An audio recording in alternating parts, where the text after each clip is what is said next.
Welcome to switch word series day 5. ಇವತ್ತಿನ switch word ನಿಮಗೆ ಯಾರ ಬಗ್ಗೆ ಏನಾದರೂ ಸತ್ಯ ತಿಳ್ಕೊಬೇಕಾ ಅಥವಾ ಅವರ ನಿಜವಾದ ಬಣ್ಣ ಬಯಲು ಮಾಡಬೇಕಾ, ಹಾಗಿದ್ರೆ ಈ ಸ್ವಿಚ್ ವರ್ಡನ್ನು ನೀವು ಬಳಸಬಹುದು. Switch word is ಅನ್ಮಾಸ್ಕ್.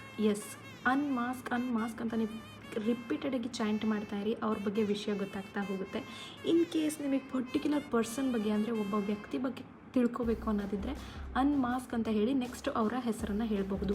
Like for example, ನಿಮಗೆ ಅಜಯ್ ಅನ್ನೋರ ಬಗ್ಗೆ ಅವ್ರ ವ್ಯಕ್ತಿತ್ವ ಹೇಗೆ, ಅವ್ರು ನಿಮಗೆ ಮೋಸ ಮಾಡ್ತಾ ಇದ್ದಾರಾ ಇಲ್ವಾ ಅಂತ ತಿಳ್ಕೊಬೇಕು ಅಂದರೆ ಅನ್ಮಾಸ್ಕ್ ಅಜಯ್ ಅಂತ ಜಸ್ಟ್ ಕೀಪ್ ಚಾಂಟಿಂಗ್, ನಿಮಗೆ ಅವರ ಬಣ್ಣ ಬಯಲಾಗುತ್ತೆ. ಇದನ್ನು ಆದಷ್ಟು ಬರೆದುಬಿಟ್ಟು ನಿಮ್ಮ ಪಾಕೆಟಲ್ಲಿ ಇಟ್ಕೊಳ್ಳೋದಕ್ಕಿಂತ ಚಾಂಟಿಂಗ್ ಮಾಡೋದು ತುಂಬ ಇಂಪಾರ್ಟೆಂಟ್. ಚಾಂಟಿಂಗ್ ಅಂತ ಹೇಳಿದ್ರೆ ನಿಮ್ಮ ಮೈಂಡಲ್ಲೇ ನೀವು ಕಂಟಿನ್ಯೂಯಸ್ ಆಗಿ ಹೇಳ್ಕೊತಾ ಇರೋದು. ಇದನ್ನು ಯಾರು ಬೇಕಿದ್ರೂ ಯೂಸ್ ಮಾಡ್ಬೋದು, ಯಾವ ಟೈಮಲ್ಲಿ ಬೇಕಿದ್ರೂ ಯೂಸ್ ಮಾಡಬಹುದು. ಇದನ್ನು ವಸ್ತುಗಳಿಗೆ ಯೂಸ್ ಮಾಡೋಕ್ಕೆ ಬರಲ್ಲ, ಮನುಷ್ಯರ ಮೇಲೆ ಮಾತ್ರ ಯೂಸ್ ಮಾಡಿ. ಕಾಮೆಂಟ್ಸಲ್ಲಿ